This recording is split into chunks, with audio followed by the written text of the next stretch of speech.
जी। अच्छा सगीर, जीअं त तव्हां ॿुधायो त हीउ कमु जेको आहे 15 सैकड़ो थियल आहे मुकमल, त 15 सैकड़ो जेको मुकमल कमु थियो आहे उहो बि ॿुधायो पियो वञे त नाक़िस आहे। इन हवाले सां अव्हां वटि कहिड़ी ॼाण आहे? ॾिसो रोशनी, मॉनिटरिंग एवोल्यूशन डिपार्टमेंट आहे रिथाबंदी ऐं तरक़ी वारे खाते जे मातहत।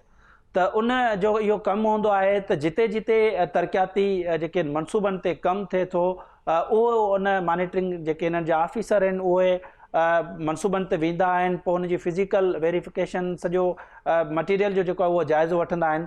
त हिन मामले जी बि जेको आहे मॉनिटरिंग एवोल्यूशन रिपोर्ट जेका उहा जारी कई हुई, सॼे कम जो जेको आहे उहो जाइज़ो वरितो हो ऐं इन मामले जी जेका आहे उहा मॉनिटरिंग एवोल्यूशन पोइ रिपोर्ट जारी कई। रिपोर्ट में इहो चयो वियो त जेको 15 सैकड़ो कमु थियल आहे उहो बि जेको आहे उहो सही नाहे थियल आहे। इन कम खे जेको आहे उन्हनि नाक़स करार ॾिनो वियो हो ऐं गैर मयारी जेको जन कमु करायो ठेकेदारनि ऑफिसरनि, उन्हनि जे ख़िलाफ़ कार्रवाई कई वञे। मुख़्तलिफ़ वक़्तनि ते जेके आहिनि उहे सरकारी रिपोर्टूं बि ॾिसो आयूं आहिनि।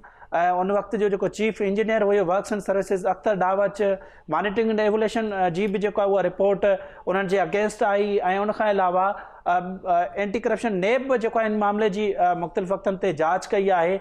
उन जे बावजूदि ठेकेदारनि जे ख़िलाफ़ जेका उहा कार्रवाई नाहे थी। वर्क्स एंड सर्विसिस खाते जे जेके मुलविस जेके कामिर आहिनि उन्हनि जे ख़िलाफ़ जेका आहे हिन वक़्त ताईं कार्रवाई नाहे थी सघी। हीउ एॾो अहम प्रोजेक्ट आहे, हुकूमत खे नुक़सान बि थिए पियो, हिकु हिन वक़्तु सख़्तु जेको आहे ऑफिसनि जी खोट आहे, उन जे बावजूदि बि जेको आहे उनजी जेका आहे उहा को बि जेको अमली कमु जेको आहे हुकूमत जो उहो नज़र न पियो अचे।